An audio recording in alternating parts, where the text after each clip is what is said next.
Namo tassa bhagavato arahato samma sambuddhassa. The subject of the discourse today is the dormant power that lies, that every action, that is the potency of an action.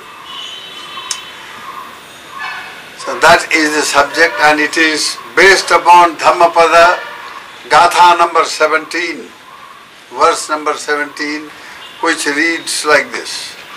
Idha tappati, pecha tappati, papakari ubhayatha tappati, papang me katanti tappati, bhiyo tappati duggatingato.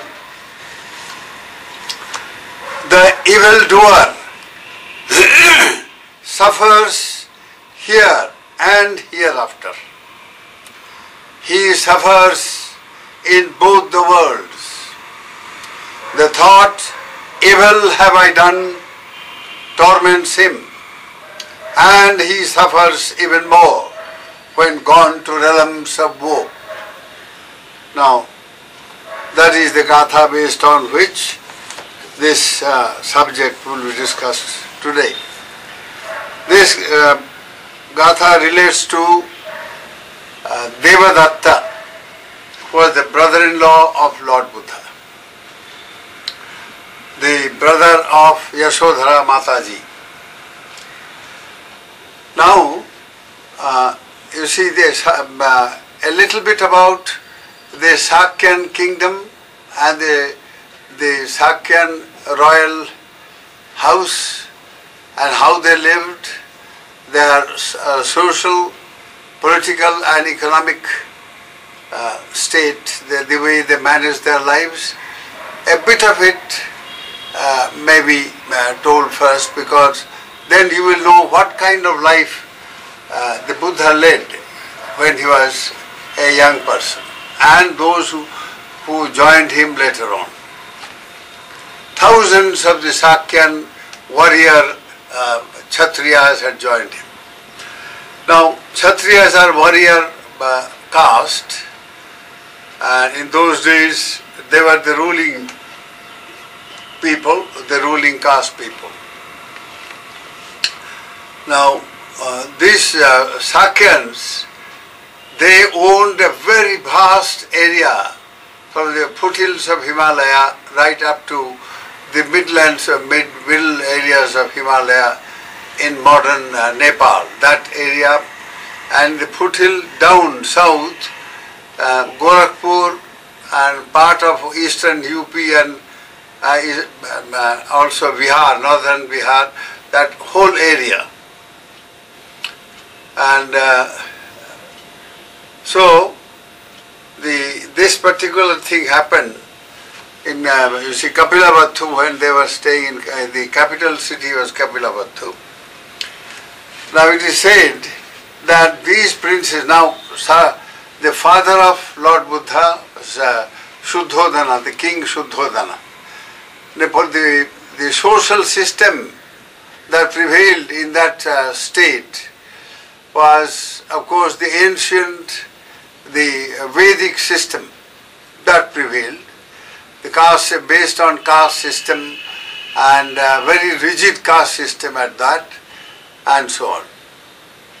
So that is the social part of it, religious and social.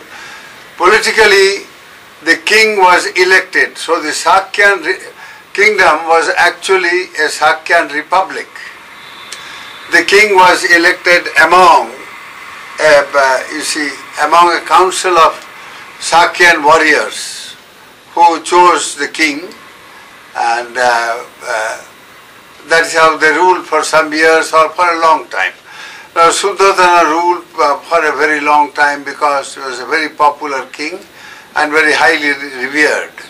He had 5 brothers and 2 sisters, so it's a huge family that that royal house of Sakyas had. And so Siddhartha had many cousins Ananda was one of them, Bhadya was one of them. He became when Siddhartha became the monk. And then later on, after 6 years of very hard, self-mortifying existence, and very, very painful,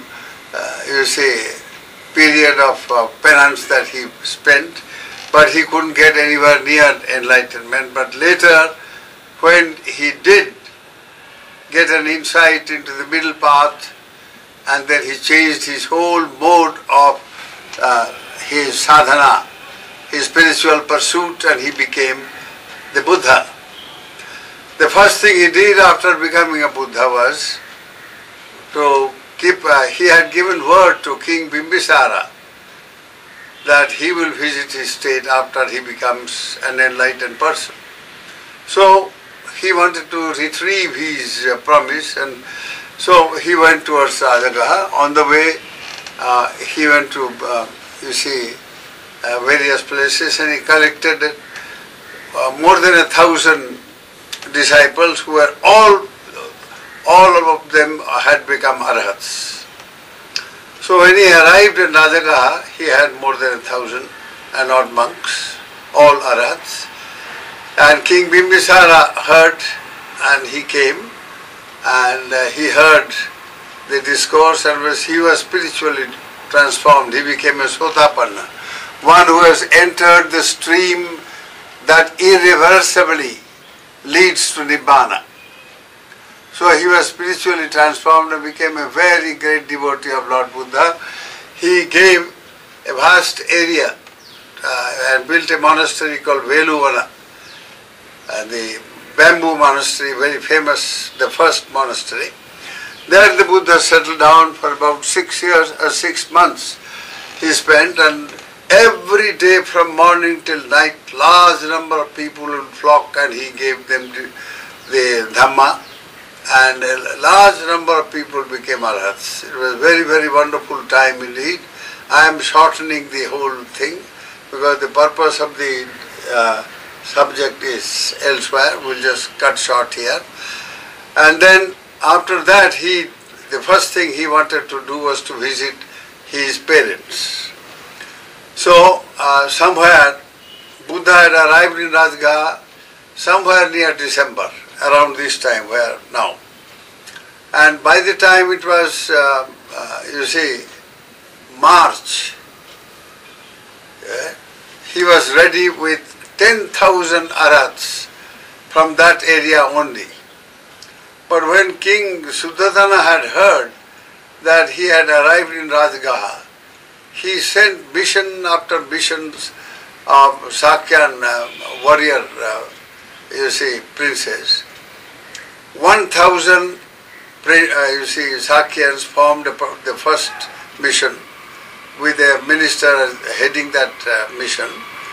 And all of them arrived and heard the Dhamma, and they became also monks, and they did not return. They had come with a mission. The mission was to take back Siddhartha to Kapilavattu. But since they had become arhats and liberated, enlightened monks, they just stayed on, they didn't bother anymore.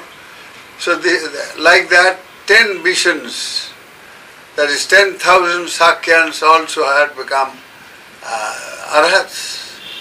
So now the Buddha thought with these 10,000 from the Magadha, Anga and Vanga areas, and 10,000 here from the Sakyan kingdom. So 20,000 arhats, they left in the full moon day of March and arrived in 2 months' time on the Buddha Jayanti day, the first Buddha Jayanti day after his enlightenment. He spent in his Kapilavattu and retrieved his word. He had given his word to Yasodharma, who was sleeping. Of course, he said, just before leaving, he said, I will come back when I am ready, when I have discovered the truth, and then I will share with you and everybody. And that is what he did. So, after he was received in a very gorgeous way, and he spent every day was a kind of spiritual adventure for all the people of that city and that kingdom for that matter. Then at the end of his visit, now you see, his brother Nanda had become a monk. I am cutting short these details. Then Rahula also, he was only 7-year-old. His mother had told him, Yasodharama had told him, you go and ask for your paternity. And so Rahula went and asked that innocent little boy, and you see, he won't leave him. He followed him right up to the monastery where the Buddha was staying at that time, Nikurodharama. He had gone for, you see, Pindapata Dana, he was invited in the palace. From there he went. So Rahula followed. Then Rahula told Venerable Sariputta, he says, all right, he is seeking paternity. Let us give him the highest paternity that anybody can give. That is how he became a monk. At the age of 7. So now, King Suddhodana was more or less, he was little, you see, he said now, when he came to Buddha and said, when you left, my heart was broken. Now, then you came back, and your brother Nanda, who was the Yuvaraja at that time, heir apparent, he too became a monk. Then Rahula, my grandson, even he also has become a monk. I am very much touched by this. On one hand, I feel the greatness of your the greatness of your spirituality, but on the other hand, this affair of the state, that also works on my mind. So he says, Lord, give me a boon. The Buddha said, yes, Maharaja, please do tell. He says, give this boon that before you ordain any young boy, he must get the permission of the parents. Buddha said, all right, very good. And that is how he maintained. Until a person attains the age of 20, he cannot be made a monk unless he receives the permission of the parents. So now this is the first part of this story. So now after about couple of months he stayed there with a huge number of Sakyans and all that, thousands of them literally. They all returned, they were on their way to Rajagaha Veluvana monastery. On the way, now the king meanwhile had undergone spiritual transformation of a most spectacular manner. He had become an anagami, never to be reborn in the Kamaloka. And then later he became a full Arhat, and in 7 days' time he passed away. So the king had told, when Buddha he wanted to see off the Buddha, he came up to the border, that is the border between the Sakyan kingdom and the Malla kingdom. So he says, Lord, if you had been the king of this land, you would be surrounded by 1,000 warriors all the time. Now you are the Dharma Raja, the monarch of truth. So you too should be surrounded by at least 1,000 Sakyan, nobles from the royal, the aristocracy of the Sakyan republic. That is how 1,000 monks also he got. He settled down in a place called Anupiya Mango Grove in the Malla kingdom, very close to the border. And he was staying there with these 1,000. He ordained them, he became a monk. Now there are thousands, literally. So these people, Sakyan, the others, leaders and the heads of the Sakyan community, they said, look, every family has contributed somebody to become a monk and lead the holy life. Now only 6 of them have not. These 6 were Bhadya, who had been chosen to be the next Yuvaraja, then Anuruddha, then Ananda, then Bhagu, Kimila and Devadatta. 6 of them. They didn't care tuppence what happens in the country. They were quite indifferent. They were playful young people, absolutely ignorant of anything of the world. One example of Anuruddha. He didn't know from where rice came. There was a big, argument among them. They were all cousins. They said, do you know from where rice comes? And the Sakyan economy depended entirely on rice export.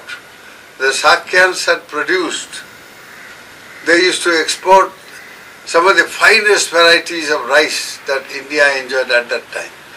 And one particular variety was known as what is now known as parboiled rice.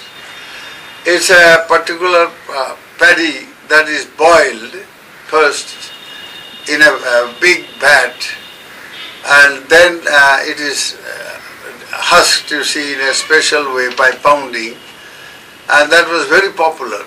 That's only one variety, and there are so many other varieties. So now these princes didn't know how, from where rice came, and their whole economy of the country, everything depended on that. They are so ignorant. So now there was a debate. So Kimila said, look here, I think the rice comes from a barn. That is where you see this paddy is stored and then processed to become parboiled rice. So the Anuruddha said, no, I'm sorry. Bhadya said, no, you're wrong. It comes from the pounder. I saw the pounder. Then Anuruddha said, no, both of you are wrong, my dear.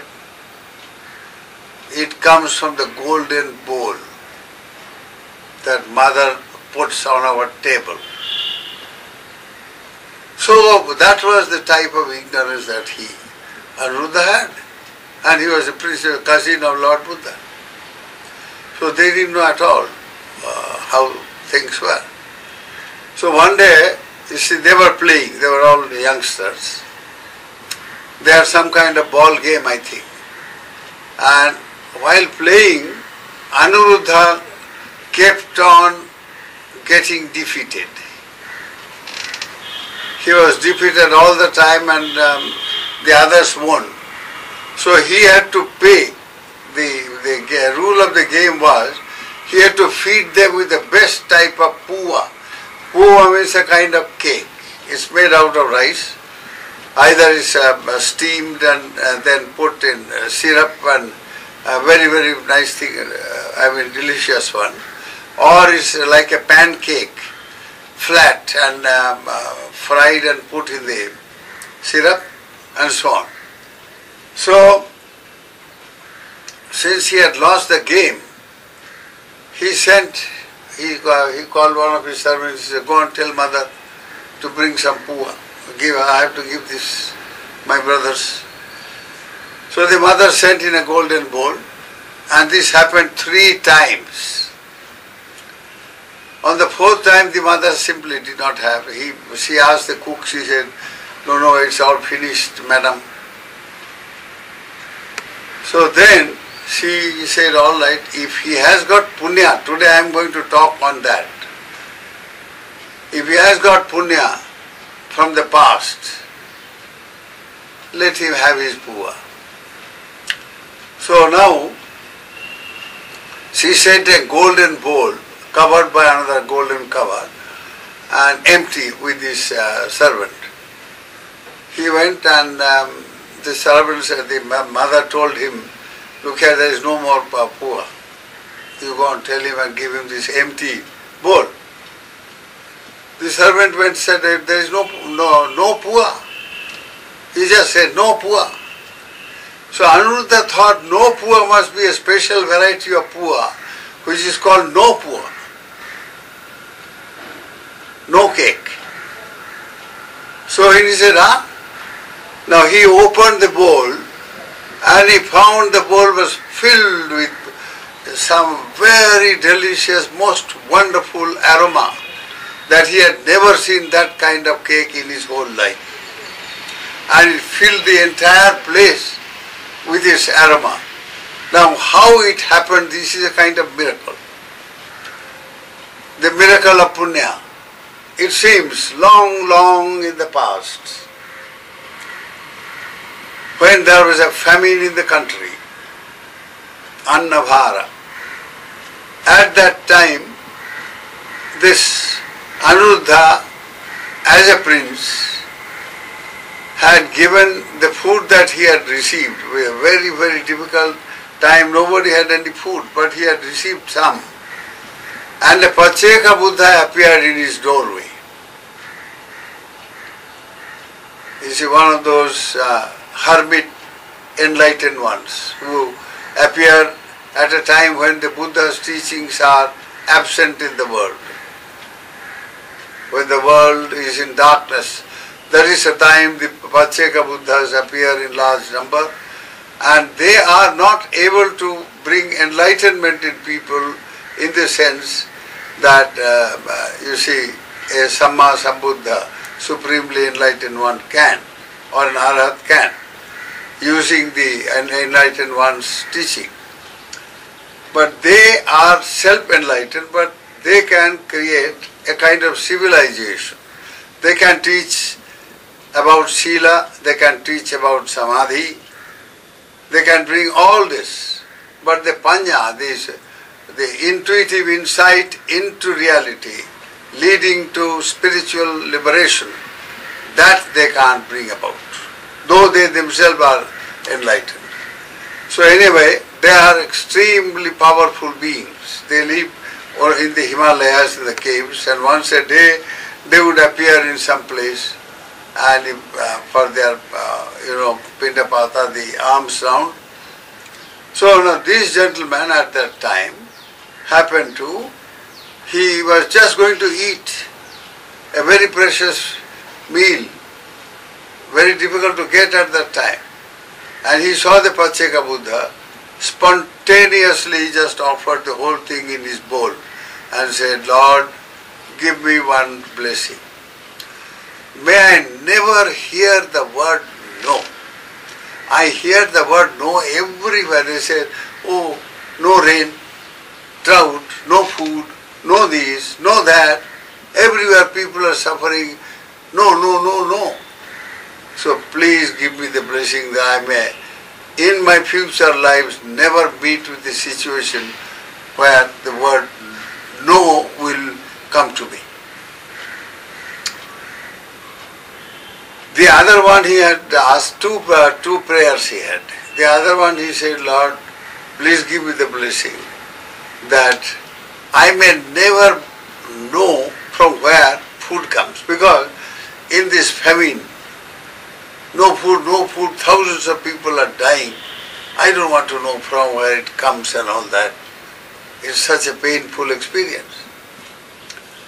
That is how this Acharya Buddha, he came to know his emotions were very much, he was tremendously moved by compassion and he is so utterly innocent, a prince. He says, all right, tathastu, let it be so. So be it, he said. And that's how. Now in this, when the mother sent the empty bowl, the devas became aware. He said, look, Anuruddha has this purva punya, this tremendous punya he earned from the past, that he may never experience a a state of negation, no-ness. He will always experience great prosperity and luxury and all that. Never no-ness. Deprivation. He will never experience any form of deprivation and so on. So they filled it up. With their supernormal powers, they filled it up and sent. So Anuruddha with his brothers, with his cousins, they all had a nice time. 3 times he got, you see, after finishing this is the 4th time he is getting. After eating it was so very delicious and filling. They said, okay, that's enough now. Can't eat anymore. So Anuruddha went home, and when his cousins went back to their own homes, and he told the mother, Mother, do you really love me? Or you have been cheating me? He was the most beloved son, obviously, 2 sons, and he was the youngest. The mother said, look, my dear, I love you as a one-eyed man will love his one eye.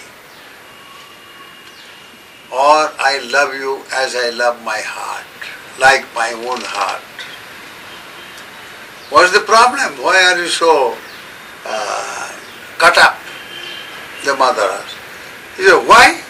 All these days you have never cooked for, you didn't tell the cook to, cook for me no cake. Only now you have sent some no cake. And I ate that no cake, is a wonderful one, I have never eaten that. Now in future I am not going to eat no cake, any other cake apart from no cake. The mother, now she was a very wise person, she didn't know what to do. She thought this my child, it was no child, it was a young fellow. So he says, my son is so very punyavanta, kata aviniharo it is called. Aviniharo, he has made some kind of satya kriya by which his bhav becomes real. And the bhav becomes real by the power of his punya karma. Tremendous, the good deed that he had gained. It is like giving his life. That was the only meal he had left, and a small one at that, during that famine period. It's like offering the life itself. And that is the power of that punya. So she said, yes, my son must be very punyavanta and all that. She asked the, cook, he said, where did you go and see in that empty bowl if there is something left? As soon as you opened the bowl, my goodness, filled with the same type of cook. It seems till he remained a monk, until he became a monk, he ate only that. It happened to him. Now this is the hidden power behind action. The power behind punya. A spiritually vitalized action where it amounts to giving life itself. So now, this is the other aspect of this story. Today it is going to be all stories. Now, on one hand he had so much of punya and all that. On the other he was a complete simpleton. Complete ignoramus. He was very, very innocent of everything in the world. So anyhow, when King Suddhodana had promised that 1,000 Kshatriya princes must, give company to Dharmaraja Gautama. So these princes were asked, hey, you think you are not Sakyan? You think you are something different? Every family has given one, and you did. So his brother his Mahanama was the eldest brother. He went to him, he says, look brother, from our family, nobody has become a monk. Whereas in all the families they have, and they are not only monks, they are all holy monks, enlightened beings, arhats they have become. It will be a great shame if we don't, either you become or I will become. He said, what is this monk thing? Anuruddha asked the brother, he says, what is this monk? This renunciation. He says, you see, a monk is when you have to cut your beard, you cut your hair, you only wear a robe. You can have only one set of robe, that's all. None of these jewelries that you are putting on, none of them. And you have to live on alms food that people give you. So he described a monk's life and that frightened him.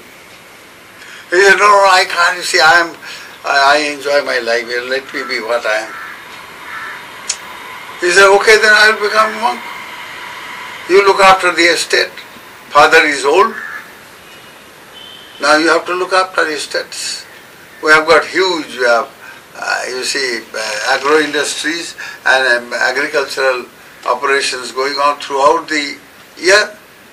He said, what is that? Management of estate and all that? How is that? In great detail he described what it means to run a huge industry, agro industry and agricultural operations of all kinds. He said, my goodness, throughout the year I have to do this? Yes. He said, no, you better do it. It's okay, I will become a monk. So he went to his mother and said, Mother, please give me permission. I want to join my other brothers who have all become Bhantes, venerable monks, Bhante. So mother said, no, you are my dear son, my darling boy, I can't give you permission. So he pestered her. He said, but I can't look after all this estate and all that. No. You must give me permission. Once, twice, thrice, then the mother said, come on, let me trick him. She said, okay, if your cousin, who is now elected to be the Yuvaraja Bhaddiya, if he agrees to go with you, okay, I will allow you. So he went to Bhaddiya and said, Bhaddiya, come on, let us go. At least for my sake, you, for goodness sake, come on. He said, no, I have got this responsibility. I have just been elected. And he said, come on, election or no election, you come on. And said, he pestered him and he said, all right, after 7 days we'll go. So that is how they left. So all the 6 of them, including Ananda and all that, they left. Anuruddha. Now, they went along with their servant, who was actually their barber, Upali.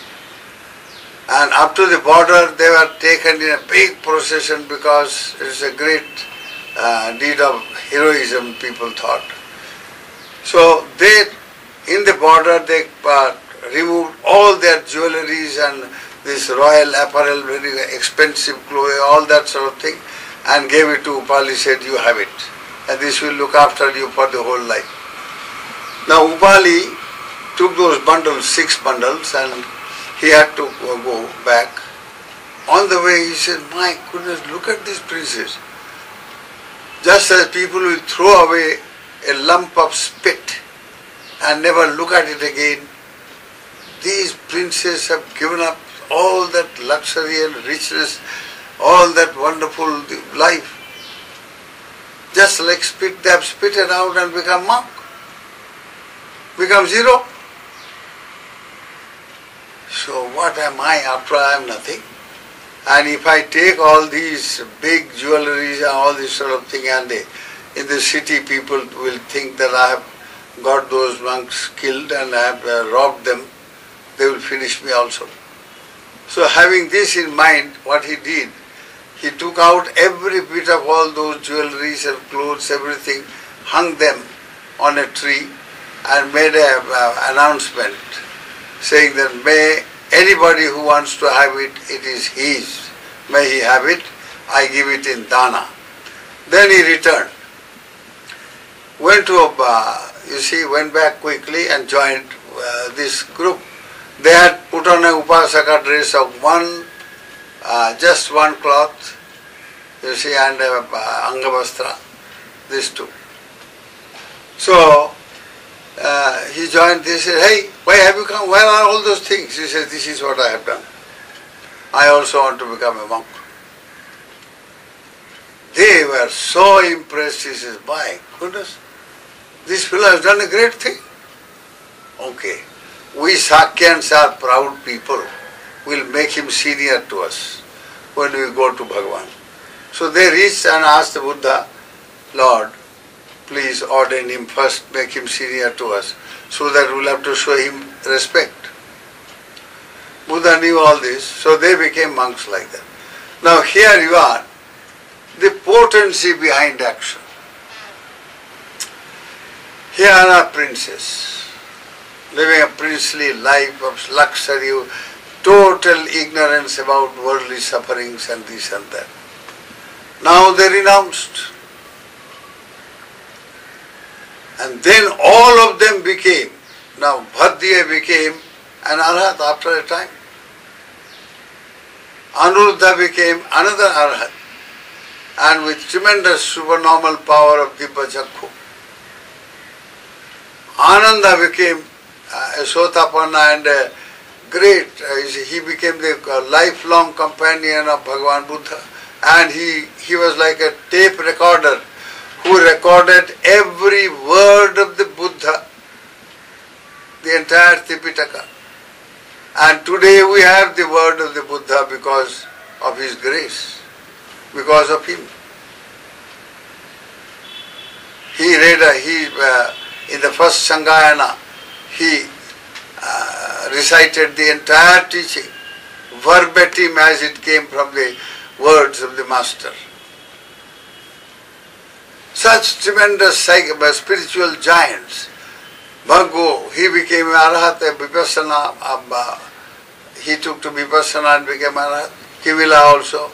Only Devadatta, he could not get anything, but he developed what is called this Lokya Iddhi, worldly supernormal, psychic powers.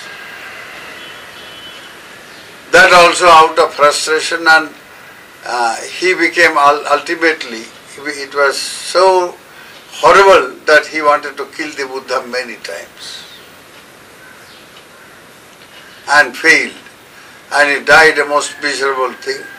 Now about Devadatta, this Gatha is all about Devadatta. I have told you the potency in good action.